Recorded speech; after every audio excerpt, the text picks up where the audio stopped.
Sud Radio. 7h, 8h30, Ménard en liberté. Marseille est-elle la capitale de la violence, la capitale de la pègre? On est en droit de se le demander tant les faits divers s'accumulent. Train de marchandises bloqués par de jeunes voyous, hold-up en plein centre-ville, parking pris en main, pris d'assaut par des délinquants, jeunes filles de 13 ans violées en pleine rue. Tant les chiffres parlent d'eux-mêmes, plus 40% de vols à main armée, début 2011, plus 40%. Face à cette violence, on est en droit de s'interroger. Comment expliquer cette singularité marseillaise? Comment expliquer la présence du grand banditisme, mais aussi d'une délinquance liée à tel ou tel quartier et qui fait dire à un procureur, je le cite, Marseille, c'est plutôt Rio que Naples.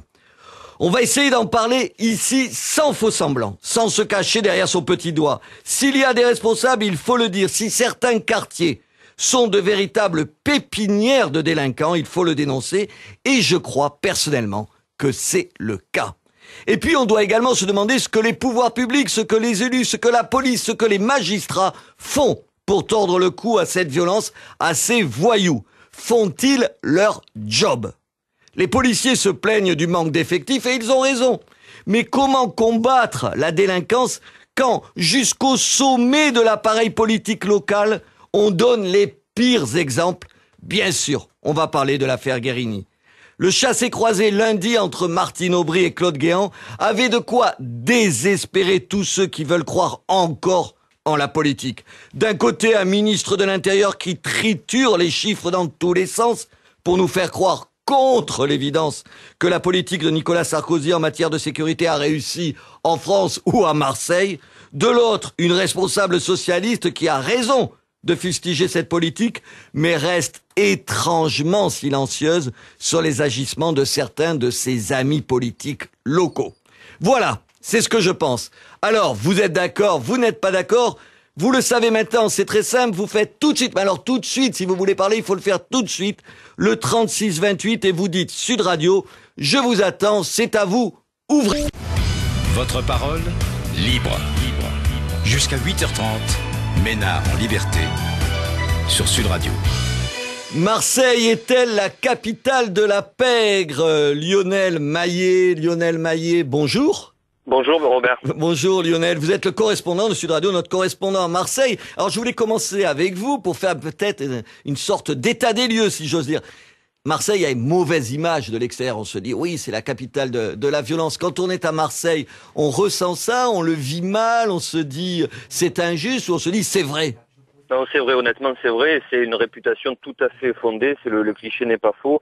On a parlé des chiffres tout à l'heure et c'est vrai, en quelques mots, 45 assassinats en 2 ans, des braquages tous les jours, 10 000 agressions par an à Marseille, 10 000 agressions, c'est quelque chose d'ahurissant.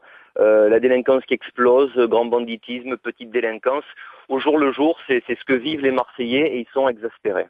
Et comment ça se fait? Comment vous l'expliquez, vous, Lionel? Alors il y a d'abord la pauvreté de la ville, Marseille est une des plus grandes villes de France et sûrement peut-être la plus pauvre.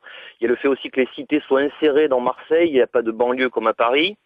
Et puis il y a aussi le fait que ça soit un port et que beaucoup de trafic, beaucoup de guerre des réseaux, prostitution, raquettes, trafic de stupes et les armes de guerre qui circulent, on va pas dire librement mais facilement. 500 € la Kalachnikov à Marseille, c'est dire. Mais alors attendez, on reprend les deux volets en gros de cette violence. Le grand banditisme, on dit alors il y a Marseille, il y a la Corse, il y a le Var. Qu'est-ce qui explique historiquement il y ait ce grand banditisme? C'est l'emplacement de Marseille qui est tourné vers... C'est parce que c'est un port? Voilà, c'est un port et c'est l'entrée de l'Europe, donc c'est facilement pour les trafics. Mais il y a ce grand banditisme qui est en train de muter parce qu'aujourd'hui c'est plutôt les caïds des cités qui font la loi à Marseille. On n'est plus à l'ère de Francis le Belge ou de Zampa. C'est les caïds des cités qui font la loi à Marseille et qui tuent pour un oui, pour un non, à l'arme lourde, en plein jour et en pleine rue, en plein centre-ville.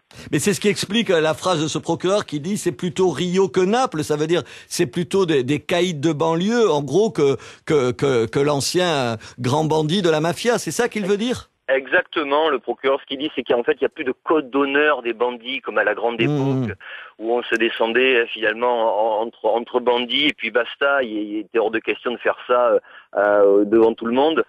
Cette fois-ci, à Marseille, c'est vraiment en pleine journée, on tue à 4 heures de l'après-midi dans un quartier fréquenté, on sort la Kalachnikov et on arrose devant les passants. C'est ça, la réalité marseillaise. Ça, c'est la réalité marseillaise, une partie. Les quartiers, parce qu'évidemment, il y a plein de gens, et on le verra, on aura tout à l'heure un élu du Front National qui montre du doigt les quartiers et leur population dans les quartiers. Est-ce que ça, c'est vrai aussi ? Ben oui, c'est vrai, parce que l'essentiel des trafics se concentre dans les fameux quartiers nord à Marseille, dont on parle beaucoup. Forcément, c'est des quartiers très paupérisés, beaucoup de populations défavorisées. Donc oui, il y a des cités de non-droit à Marseille, évidemment, dans les quartiers nord. Mais aussi, c'est ce qui est plus inquiétant en ce moment, c'est que la délinquance, elle se multiplie aussi dans des quartiers qui étaient autrefois calmes. Et ben là, il y a aussi des braquages avec des gamins de 14-15 ans qui prennent des revolvers pour venir braquer le boulanger du coin. Ça veut dire que c'est plus seulement les quartiers nord, en gros, c'est ce que vous expliquez. Non, honnêtement, c'est tout Marseille. Robert, c'est tout Marseille. C'est tout Marseille qui est devenu une ville de non-droit, c'est ça que ça veut dire ? Ben, ça veut dire qu'on a peur partout à Marseille. Les gens le disent, on n'a pas envie de sortir le soir. Les femmes sortent jamais seules le soir à Marseille, elles rentrent jamais seules. On n'a pas envie de se balader dans le centre-ville, on sait que c'est mal fréquenté. Honnêtement, c'est loin d'être un cliché. Les Marseillais, c'est le fléau qui gangrène Marseille. Il y a 2 problèmes à Marseille énormes, c'est la saleté et l'insécurité. Et ça fait des années que ça dure. Tout le monde se renvoie la balle et c'est jamais réglé. Alors, maintenant, autre question, c'est face à cette situation, c'est terrifiant ce que vous dites, c'est pire que ce que j'imaginais. Est-ce que face à cette situation, en gros, les uns et les autres font leur boulot? Alors on commence par l'État. Est-ce que l'État se donne les moyens? Écoutez, trois préfets de police en 2 ans, c'est quand même une espèce d'instabilité qui doit poser de problème pour mener une politique cohérente, non? Ben, évidemment que ça sert à rien honnêtement de faire valser les préfets, comme on dit, 3 préfets en 2 ans. C'est plus pour dire qu'il va y avoir un changement, mais c'est symbolique. Qu'est-ce que peut faire un préfet tout seul et un préfet à qui on alloue 166 policiers supplémentaires de compagnie de CRS? Honnêtement, c'est une aspirine pour un cancéreux à Marseille. Ça sert à rien. On sait qu'il y a environ 3100 policiers à Marseille. Les syndicats en demandent 300 à 400 de plus. Je peux vous dire qu'il en faudrait au moins 5000 à Marseille pour avoir des policiers dans la rue. Les policiers, on les voit sur le Vieux-Port devant les touristes.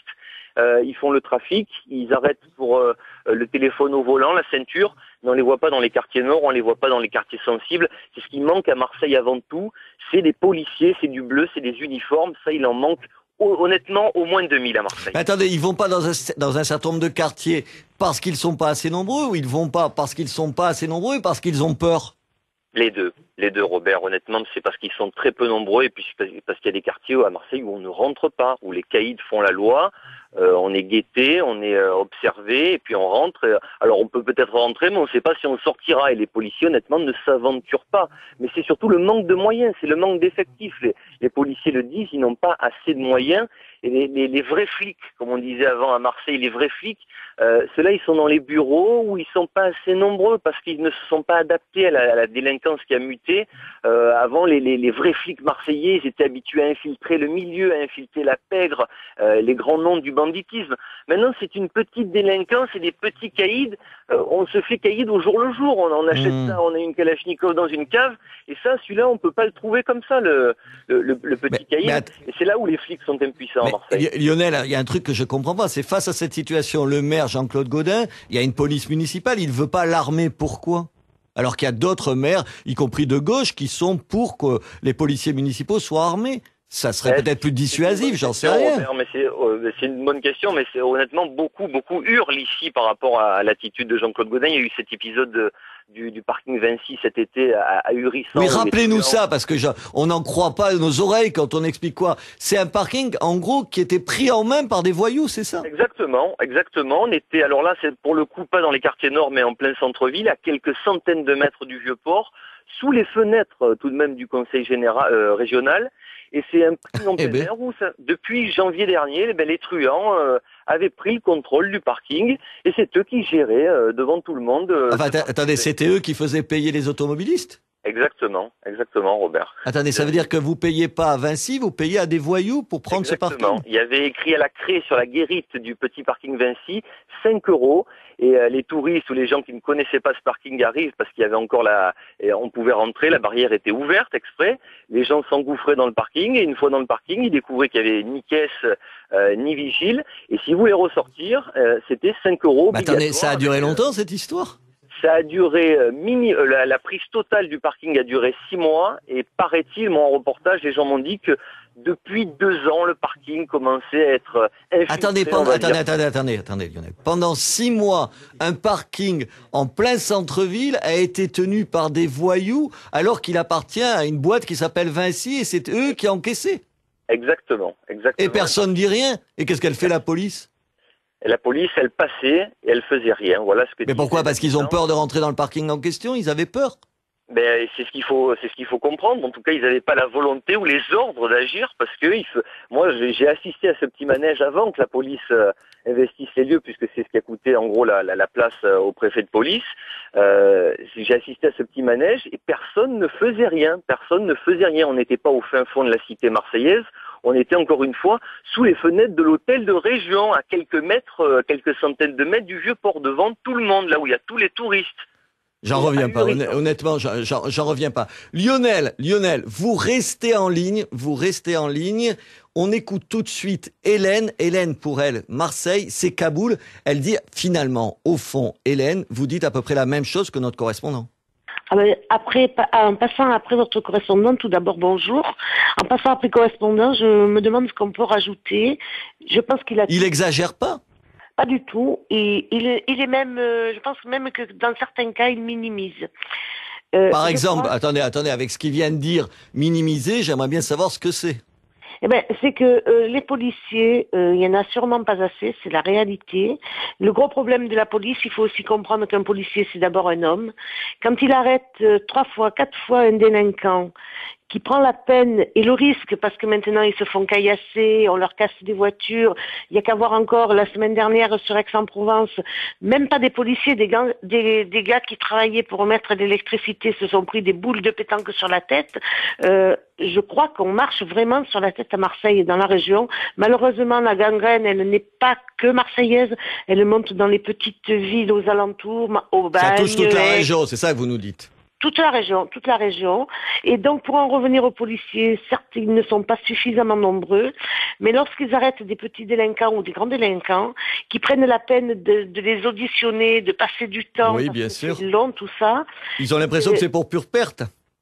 Ah non, c'est pas qu'ils ont l'impression, c'est que 2 heures après qu'ils aient été présentés au procureur de la République, ces petits délinquants reviennent dans le bureau des gens en disant par hasard, j'ai pas oublié mon briquet ou j'ai pas oublié mes cigarettes, juste pour leur faire voir qu'ils ont travaillé pour rien et qu'ils sont dehors. 7h23 sur Sud Radio, Hélène, on se retrouve dans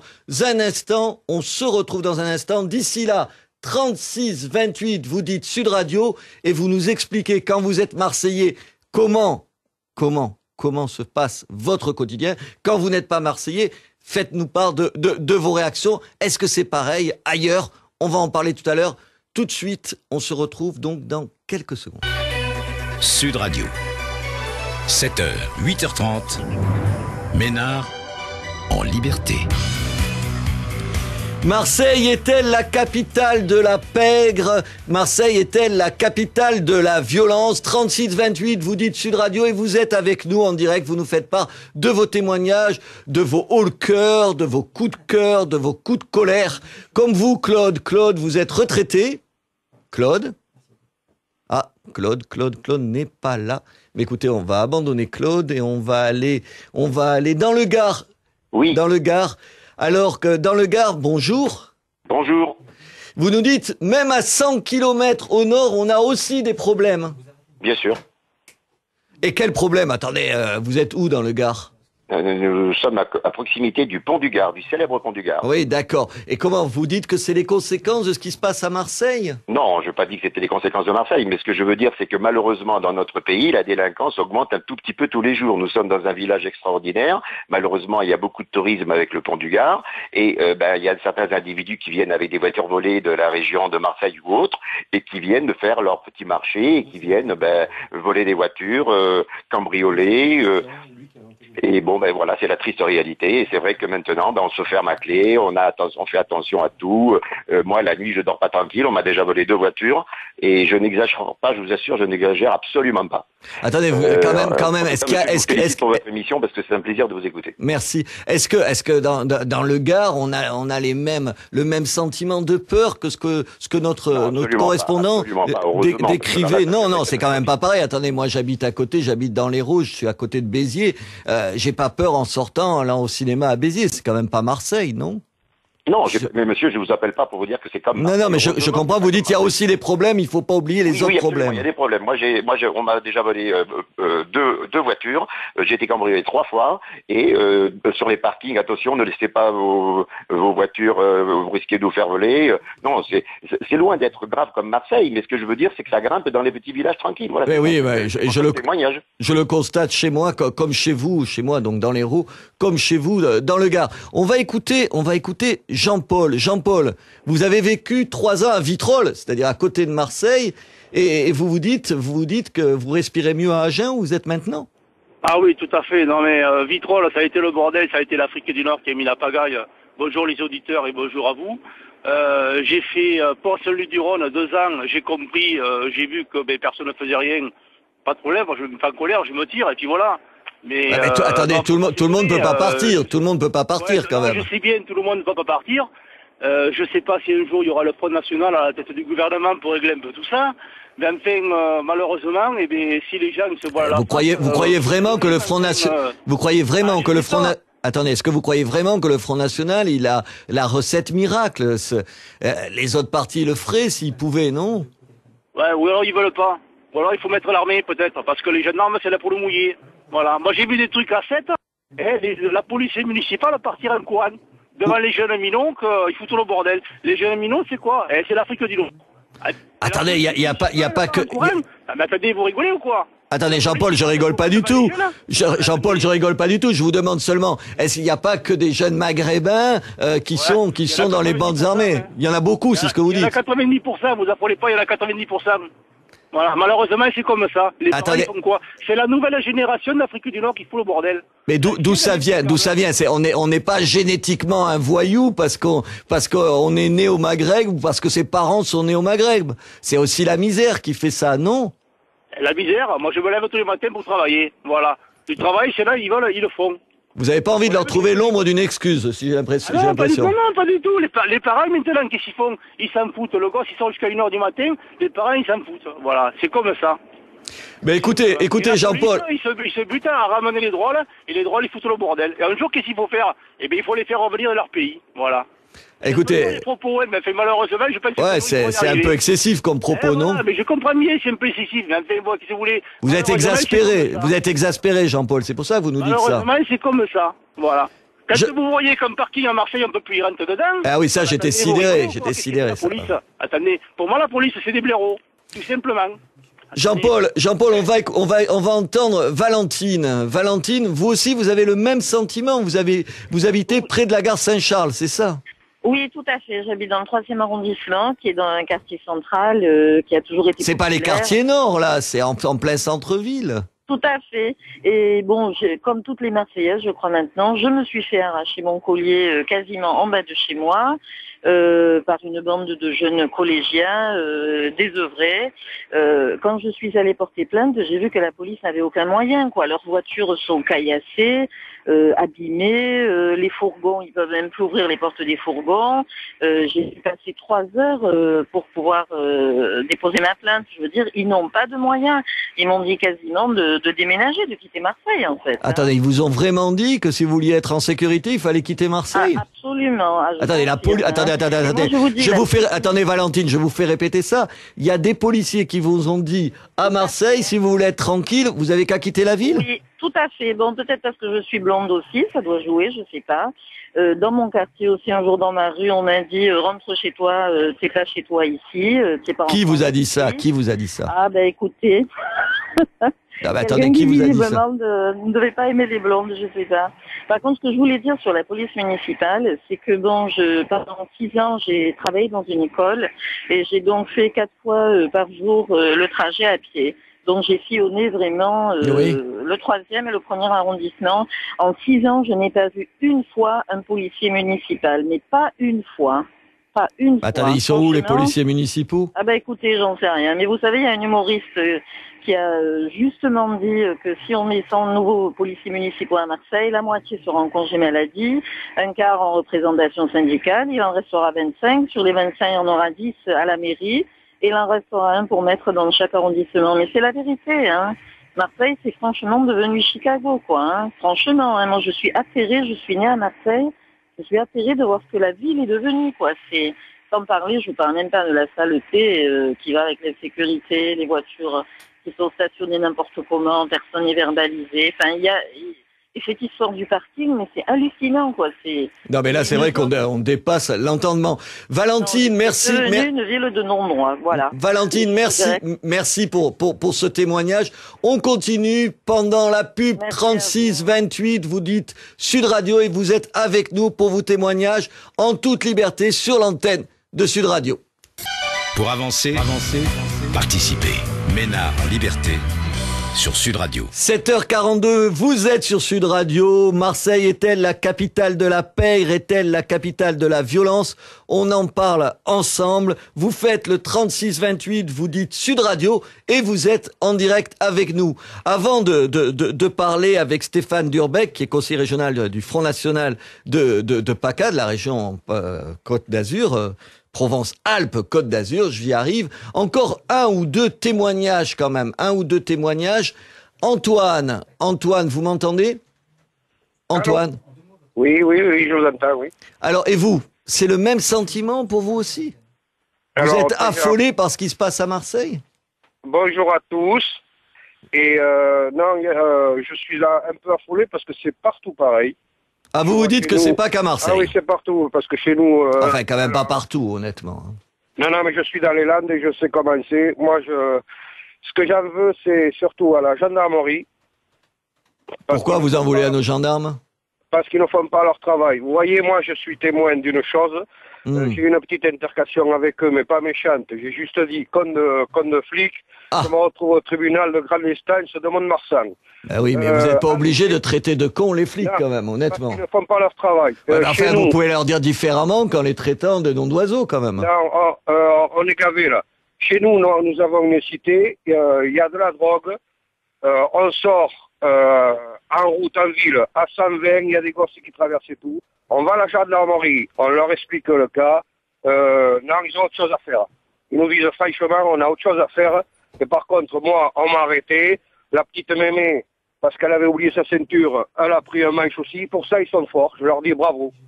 Donc Antoine, vous nous dites donc qu'il y a d'autres villes où c'est difficile. Monique nous dit à peu près la même chose. Monique, vous êtes à Toulouse et vous dites, alors il faut envoyer la Légion étrangère à Marseille, mais ça existe ailleurs les problèmes. Enfin à Toulouse, il n'y a pas les mêmes problèmes quand même. Non, mais ça devient dangereux. Vous exagérez pas un petit peu là? J'ai une petite fille qui a fini ses études à Toulouse. Elle m'a dit maintenant, mamie, on ne peut plus sortir le soir. Dès qu'il fait nuit, on ne peut plus sortir le soir. C'est plus possible. La mamie, elle a raison. Vous le sentez aussi? Vous êtes d'accord avec Antoine, Monique? Ah oui, les gendarmes, écoutez, les gendarmes, ils ont peur maintenant. Il faut mettre quelqu'un comme la Légion. Je vous assure, je suis pas du tout violente. Enfin, vous n'êtes pas violente, mais vous dites il faut la Légion étrangère, c'est pas rien quand même. Il faut quadriller la ville, il faut visiter maison par maison, appartement par appartement, cave par cave. Et là, je crois qu'on arrivera d'abord à leur faire peur. Il faudra rafler tous ces gars et les mettre dans des camps de réinsertion, leur réapprendre si c'est possible à être... Monique, à vous entendre, on dirait que c'est la guerre, Monique. Eh ben oui, mais c'est une sorte de... C'est pas la guerre quand même. Non, mais c'est pas la guerre, mais ça va le devenir. Antoine, vous exagérez un petit peu aussi. Ah non, on se fait marcher sur les pieds par des petits cons alors on paye des gens exprès pour faire la loi et non, moi je suis désolé.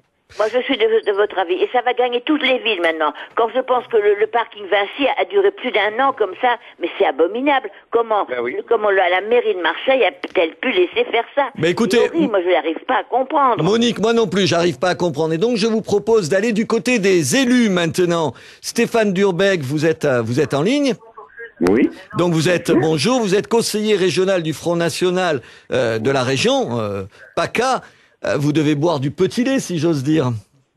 Mais écoutez, je ne sais pas si je bois du petit lait. Je constate simplement que j'ai eu peut-être raison avant tout le monde en dénonçant un certain nombre de faits, d'infractions, d'irrégularités financières dans des opérations, en tout cas, qui ont fait l'objet de procédures judiciaires telles que donc la fameuse histoire des associations en Provence-Alpes-Côte d'Azur pour les détournements de fonds que vous savez, mais aussi dernièrement, donc en avril dernier, où j'invite vos auditeurs à se joindre, à faire la recherche, donc à taper sur un moteur de recherche Durbeck Portedex, et là vous verrez que ce qui a été annoncé hier pour un coup médiatique à la fois par la gauche, par Mme Aubry, ou par le ministre de l'Intérieur, M. Guéant, eh bien que M. Durbeck s'était rendu donc en avril dernier pour Monsieur Durbeck, d'insécurité. Monsieur Durbeck, sur le constat, tout le monde a l'air d'accord. En même temps, demain, vous seriez maire de Marseille, qu'est-ce que vous feriez de mieux que M. Gaudin? Eh bien, écoutez, soyons concrets, pas de débat idéologique, on essaye de répondre à la peur des gens. Vous avez entendu, les gens, ils ont peur. Oui, les gens, ils ont peur. C'est terrible d'avoir peur dans sa ville, de pas sortir pour aller au cinéma, parce qu'on a peur d'être agressé. Oui, mais ça fait des années que nous le disons, ça fait des années que nous posons un certain... J'ai compris, vous le dites, qu'est-ce qu'on fait concrètement?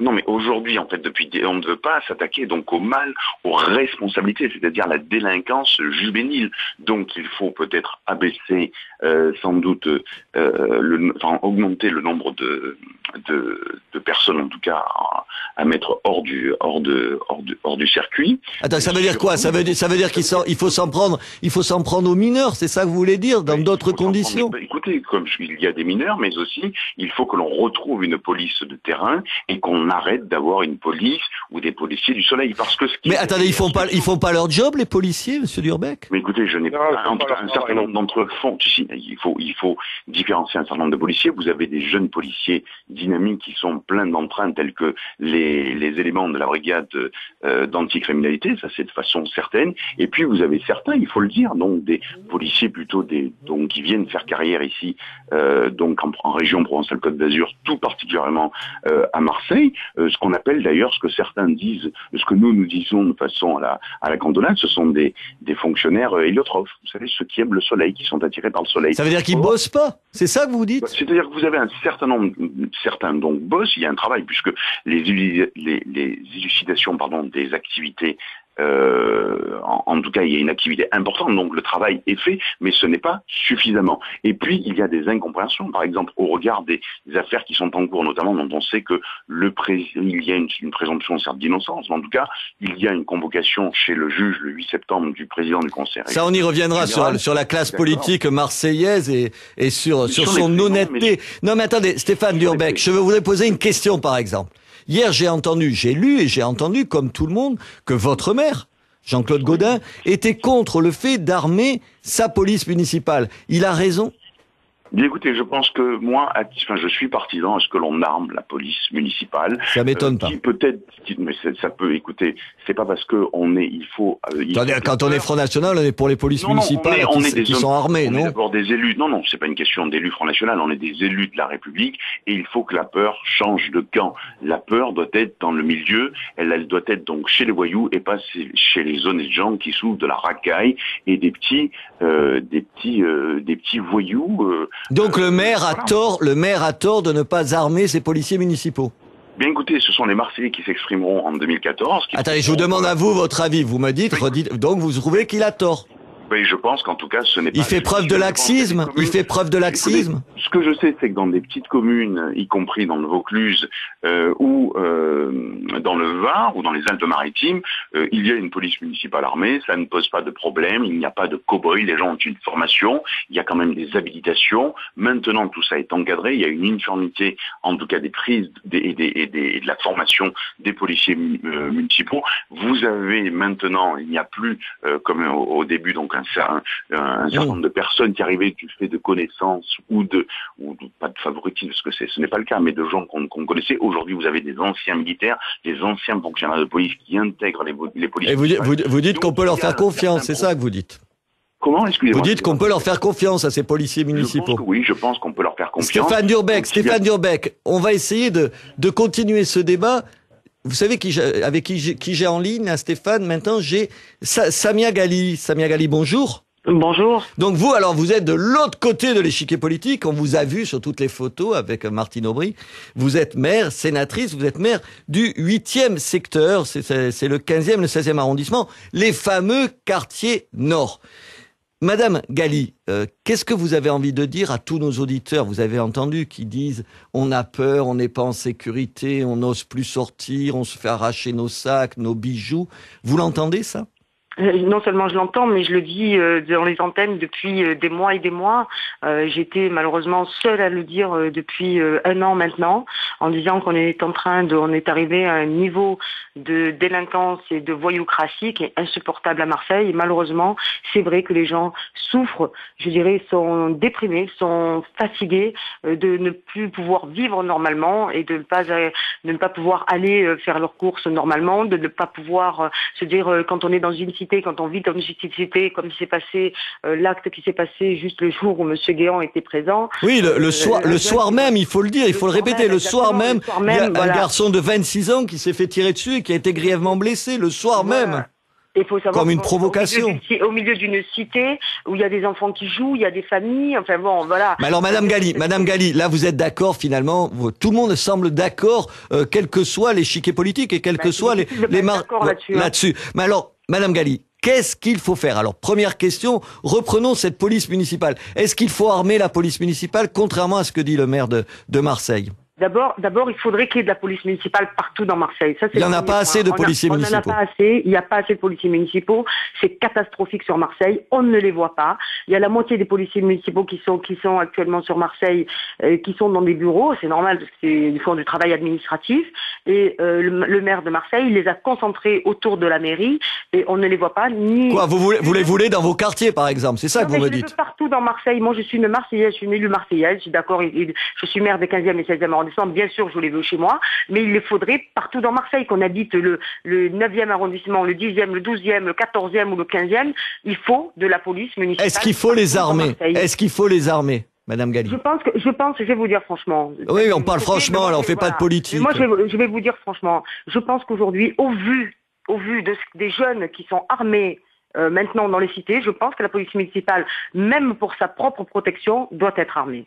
Donc vous êtes d'accord finalement avec cet élu du Front National qui dit sur ce point-là. Non mais attendez, on s'en fout de la politique. Voilà, vous dites sur ce point, je pense qu'il faut qu'il soit armé. Non mais je remarque qu'il y a un bon sens de temps en temps qui dépasse les clivages politiques et je trouve que c'est encourageant. Madame Ghali, autre question. Il y a tout un tas de gens, vous les avez entendus sur notre antenne, qui montrent du doigt justement les quartiers nord, le 15e, le 16e arrondissement, en gros, pour parler clairement, qui montrent les jeunes maghrébins de ces quartiers. Ils ont raison aussi. Je crois pas qu'il faille jouer sur le fait que ce soit des jeunes maghrébins, parce que d'abord il y a... Enfin, c'est ce qu'ils disent, moi je dis pas ça, je vous fais l'écho et vous les avez entendus, je ne dois pas être le seul à vous le dire.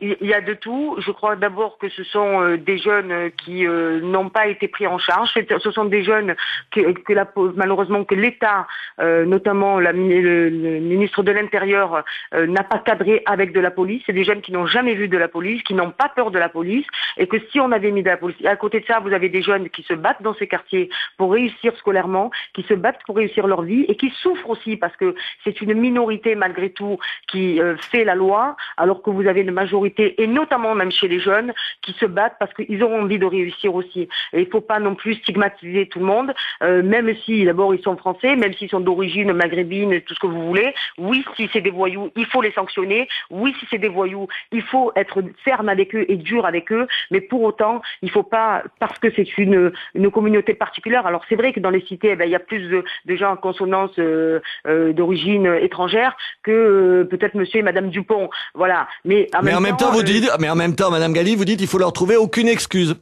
Je ne leur trouve aucune excuse, mais quand en même temps vous avez des écoles qui ont été des écoles ghettoisées parce que la politique de la ville de Marseille en matière d'urbanisme, en matière d'éducation n'a pas été à la hauteur, c'est vrai qu'aujourd'hui on a des concentrations, et je l'ai dit personnellement, donc il n'y a pas de problème, je l'ai dit depuis 95, on est face à l'apartheid dans certaines cités de Marseille, et c'est de la ghettoisation, ça c'est une réalité.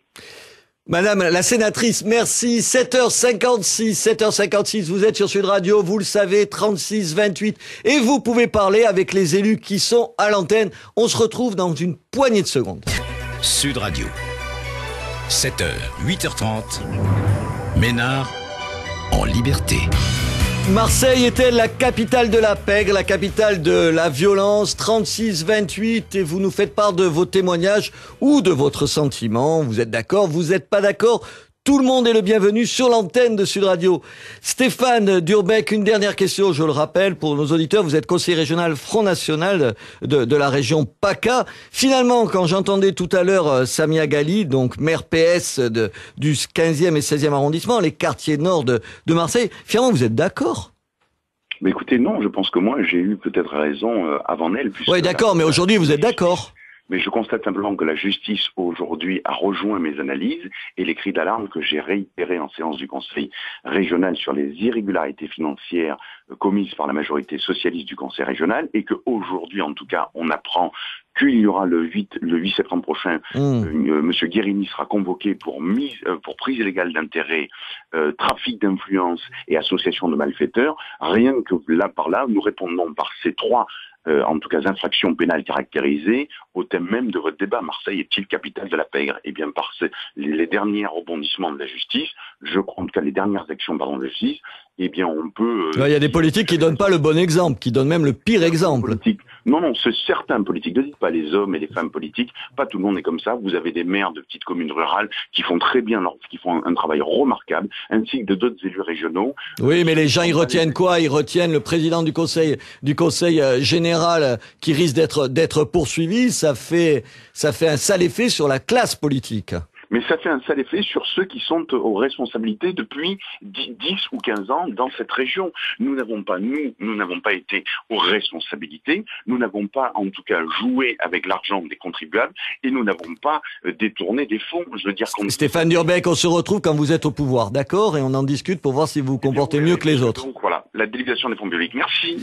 Merci à vous. Tout de suite, on va entendre Robert. Robert, il est 8h09 sur Sud Radio. Vous dites, j'habite Paris, je connais Marseille et je trouve qu'on exagère. Allô? Bah non, on va pas entendre, c'était le seul Robert, voilà, mais il est parti, il nous a quittés. Mais écoutez, on va prendre Alain. Alain, vous êtes à Albi, vous?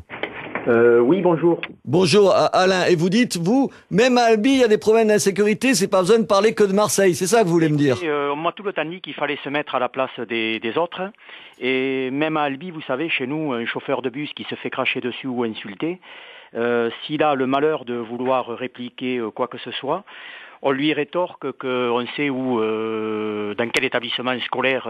Attendez, à Albi, moi je connais Albi, c'est quand même pas le Bronx. On lui rétorque qu'on sait où est sa fille, dans quel établissement scolaire elle est, à quelle heure elle sort, et que pas de grabuge, quoi.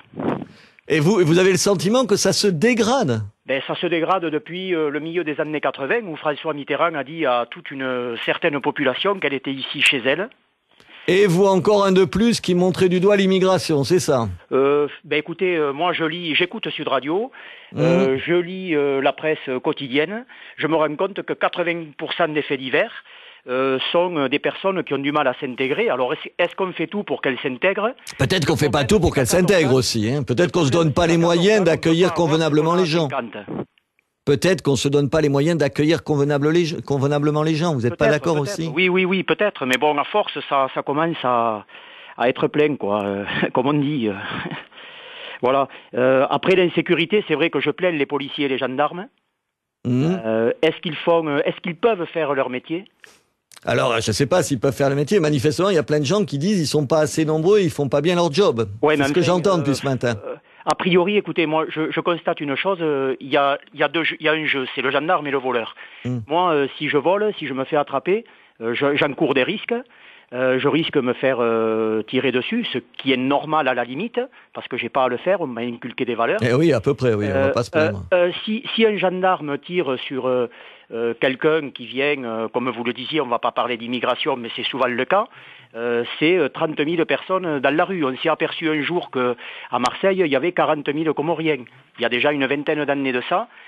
Parce qu'au cours d'une rixe, un des leurs s'est fait tuer et on a eu une manifestation monstrueuse. Quand un gendarme se fait tuer, Nicolas Sarkozy descend, on met sur le cercueil le drapeau tricolore, une médaille à la veuve, aux enfants, et terminé, on n'entend parler de plus rien.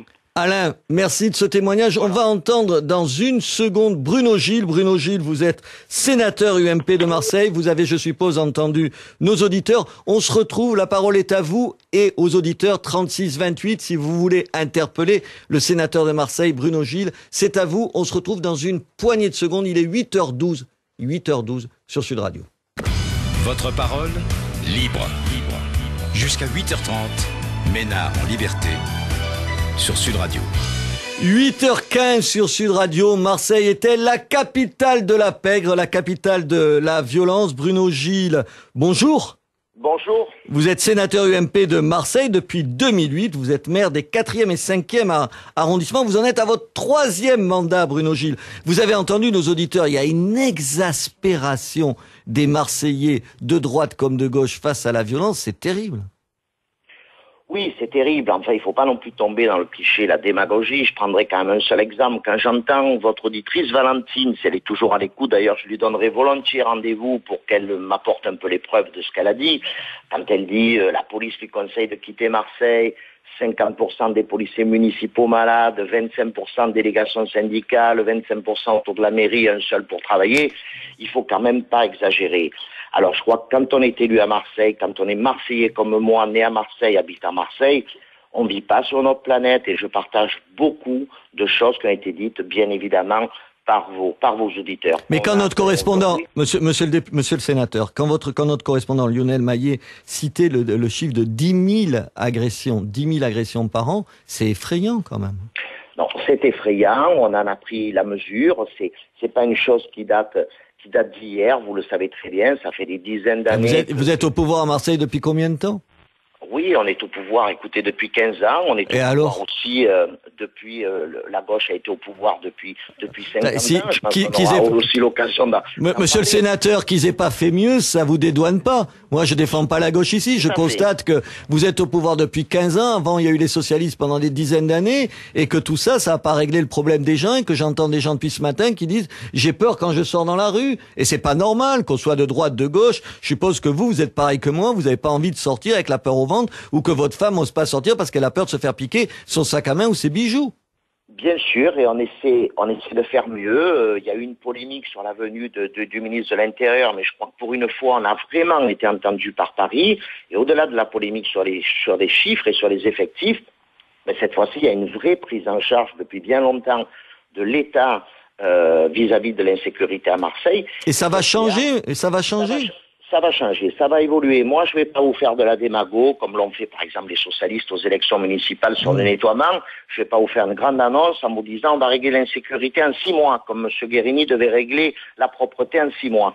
Sauf qu'aujourd'hui, nouveau préfet, nouvelle mentalité, plus de 500 fonctionnaires de police à Marseille. Oui, mais un certain nombre ne resteront pas. Les compagnies de sécurité, les CRS, ils sont pas pour vocation de rester. Ménard, vous le savez, Bruno Gilles. Non, monsieur Ménard, ça je m'inscris en faux sans aucune démagogie. Quand le ministre nous dit, et on l'a vu vraiment dans l'intimité, il nous l'a reconfirmé, 2 compagnies de CRS seront fidélisées sur la commune de Marseille, ce qui veut dire qu'il y a 200 CRS qui seront fidélisés à Marseille. Ce qui veut dire ça veut dire qu'ils vont rester. Attendez, vous prenez un engagement. Ça veut dire que les 200 CRS, ils sont pas là pour 3 mois ou 6 mois, ils resteront à Marseille. Ils resteront à Marseille et Claude Guéant nous a donné un seul contre-exemple. Au moins, vous voyez, je dis la vérité aux Marseillais, je pourrais dire ils seront toujours là. Il nous a dit un seul contre-exemple, c'est par exemple quand il y aura le G20 à Cannes où je pourrais vous les prendre. Le reste du temps, c'est 200 CRS. Ils seront basés, ils resteront à Marseille et les gens les verront parce que les gens, ils ont besoin de voir les forces de l'ordre. D'ailleurs, ils les voient en ce moment, et c'est pas simplement parce que c'est 2 jours après la venue du ministre, ces 200 CRS resteront à Marseille, et ils s'ajoutent aux 166 policiers, aux 100 ADS, aux policiers municipaux que nous allons recruter. Parlons, Monsieur Gilles, Monsieur le sénateur, parlons de cette question. Vous avez entendu à droite comme à gauche, et les gens se faisaient l'écho de pareil, dans le même sens, qui disent il faut armer les policiers municipaux. Pourquoi le maire s'y oppose? Le maire y a été opposé jusqu'à maintenant, ça a été un gros débat. Il a tort. Je pense qu'il a tort. Là aussi, moi je vais vous parler très librement, il a tort. On est d'ailleurs plusieurs élus, dont mon ami Renaud Muselier, a depuis des années essayé d'expliquer au maire qu'il faut armer cette police municipale. Mais de grâce que ça soit pas la gauche et Mme Samia Ghali qui nous donne ces leçons. D'ailleurs, vous lui avez dû lui arracher les verres du nez pour qu'elle vous dise oui, il faut les armer. Mais rappelez-vous là aussi le débat sur l'utilisation du taser dans son camp. Donc nous on dit franchement, l'évolution de la criminalité, l'évolution de la délinquance fait que si on a plus de policiers municipaux, si on veut les faire travailler plus tard le soir, il faudra à terme les armer. Le maire est en train d'évoluer, on est plusieurs autour de lui. Attendez, on peut pas être un évoluer. Monsieur Gilles, je suis pas un spécialiste de ces questions-là, mais il y a une espèce de bon sens. Quand en face de vous, il y a des voyous qui sont de plus en plus armés, de plus en plus jeunes, de plus en plus violents, il semble évident à l'habitant de base lambda de Marseille de dire il faudrait peut-être que le policier municipal il soit aussi armé. Oui, il faut qu'il soit armé. Ça vous semble de bon sens, non?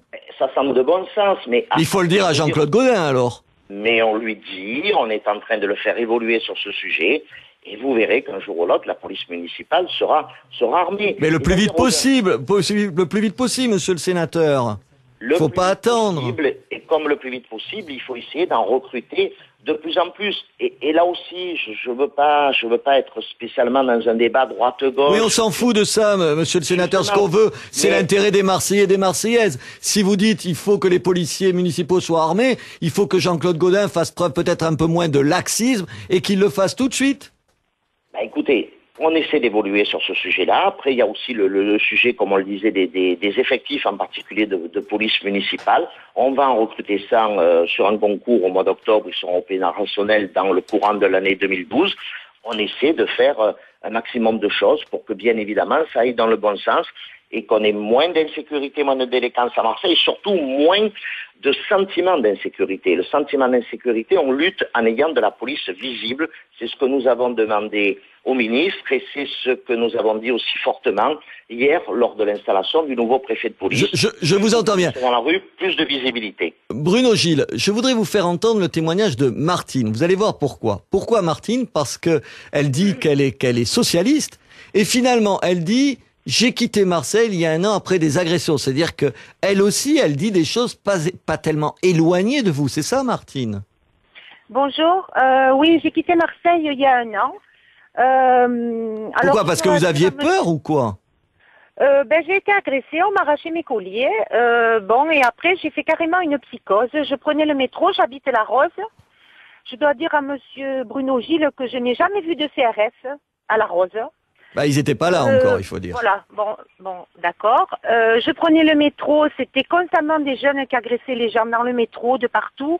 Donc j'étais vraiment en insécurité. Là, je suis partie, ma fille en avril a été aussi agressée, on lui a arraché ses bijoux.